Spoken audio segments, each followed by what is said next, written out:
అందరూ తలలు వంచుకొని ప్రార్థన చేస్తున్నాం. హల్లెలూయా హల్లెలూయా. పరిశుద్ధుడా పరిశుద్ధుడా మహిమగల తండ్రి, నీకే వందనాలు స్తుతులు స్తోత్రాలు ప్రభువా. ప్రభువా ఇగున తండ్రి, నీ సన్నిధానంలో ఉండి ప్రార్థిస్తున్నాం తండ్రి. మా ప్రార్థనను ప్రభువా జ్ఞాపకం చేసుకో రాజా.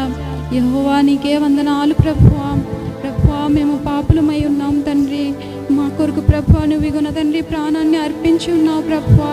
నీ రక్తంతో ప్రభువా మమ్మల్ని కడిగి ఉన్నావు. నీకే వందనాలు ప్రభువా. ఇగున ప్రభువా ఇది నాన్న ప్రభువా ఇగున తండ్రి నీ సన్నిధానంలో ఉండి ప్రార్థిస్తుండగా ప్రభువా యెహోవా ఇగున తండ్రి ప్రతి ఒక్కరిని నువ్వు ప్రభువా ఇగున తండ్రి నీ ఆత్మతో నింపమని అడుగుచున్నాను దేవా. ప్రభువా రాని వారు కూడా ప్రభువా వచ్చి ఇగున తండ్రి నీ ఆత్మీయమైన విషయాలు నేర్చుకొని ప్రభువా నీ వాక్యానుసారంగా ప్రభువా నడిచేటట్లు అట్టి కృపాభాగ్యాన్ని దయచే తండ్రి. ఎక్కడైతే నా నామమున 2-3 కూడి ఉంటారో అక్కడ నేను ఉంటానని నువ్వు సెలవిచ్చావు ప్రభువా. నువ్వు ఇక్కడ ఉన్నావని మేము నమ్ముచున్నాం తండ్రి. నీకే వందనాలు ప్రభువా. ఆరంభం నుంచి ముగింపు వరకు నువ్వే మాకు తోడై ఉండి నడిపించమని, మహిమా ఘనత నీ ఒక్కడే పొందుకోమని యేసు నామములో అడుగుచున్నాం తండ్రి. ఆమేన్.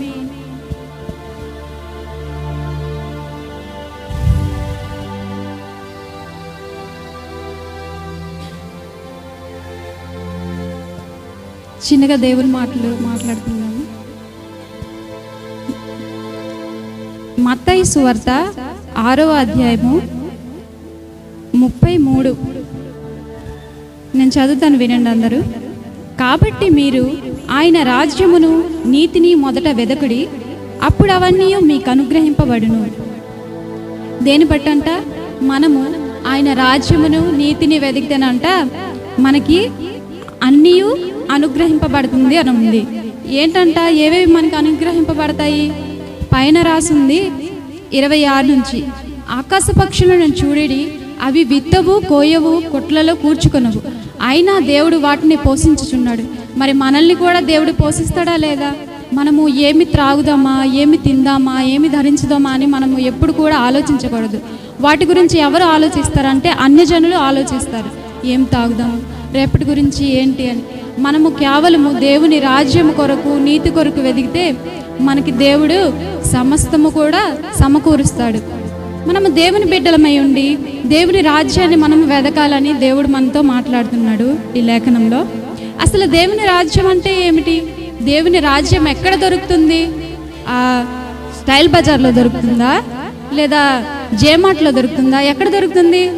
ఎక్కడ అలా మనం కొనలేం దాన్ని కేవలం మనం దేవుని రాజ్యం అంటే, ఇప్పుడు ఈ భూలోక రాజులు చాలామంది ఉండేవారు. అదేవిధంగా దేవుడు పరలోక రాజ్యంలో ఉన్నాడు. ఆయన రాజ్యం వచ్చునుగాక అని మనం ప్రార్థిస్తున్నాం. ఆయన రాజ్యం అంటే ఆయన ఆజ్ఞలను అన్నిటినీ మనము గైకొనాలి. అప్పుడు ఆయన ఆజ్ఞల్ని మనం గైకొంటే మనకు సమస్తము దేవుడు సమకూరుస్తాడు. మరి అదేవిధంగా ఆయన నీతిని కూడా వెదకమంటున్నాడు. ఆయన నీతి అంటే ఏమిటి? ఎగ్జాంపుల్, యోసేపు అనేవారిని మనము విని ఉన్నాము. యోసేపుకు ఎన్నో ఇబ్బందులు ఇక్కట్లు వచ్చిన ఆయన నీతిని ఎప్పుడు కూడా పెట్టలేదు. ఆపదలు ఇబ్బందులు ఎన్ని బాధకరమైన విషయాలు తన జీవితంలో జరిగినప్పటికి కూడా ఎప్పటికి కూడా నేను దేవుణ్ణి విడిచిపెట్టను అని, దేవునికి నచ్చని పనులు చేయనని, ఆయనకు పోతిఫర్ అనే రాజు ఏంటంటే ఒక అధికారం ఇచ్చినా సరే నేను చెడు పనులు చేయను అని నీతి మార్గంలో నడిచాడు. కాబట్టి బానిసగా బ్రతుకుచున్న ఆ యోసేపు కూడా ఒక అధికారిగా నియమింపబడ్డాడు. మనల్ని దేవుడు విడిచిపెడతాడా? దేవుడు యోసేపుని ఎలా సృష్టించాడో మనల్ని కూడా దేవుడే సృష్టించాడు. మనల్ని ఎప్పటికి కూడా దేవుడు పెట్టడు.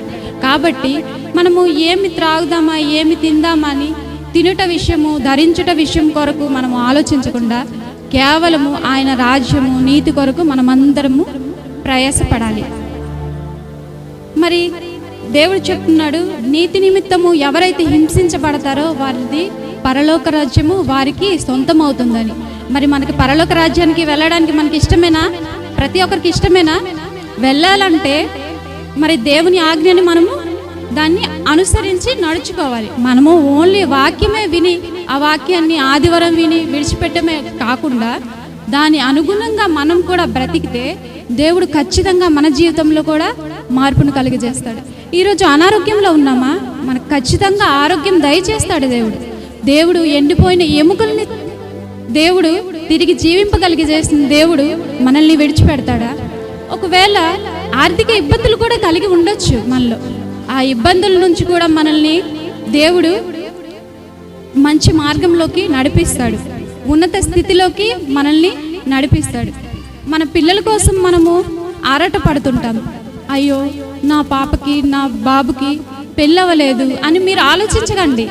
సమస్తము దేవుని యొద్ద మనము మన చింత యావత్తుని మనం దేవుని యొద్ద పెడితే తప్పకుండా దేవుడే మనకి సమకూరుస్తాడు.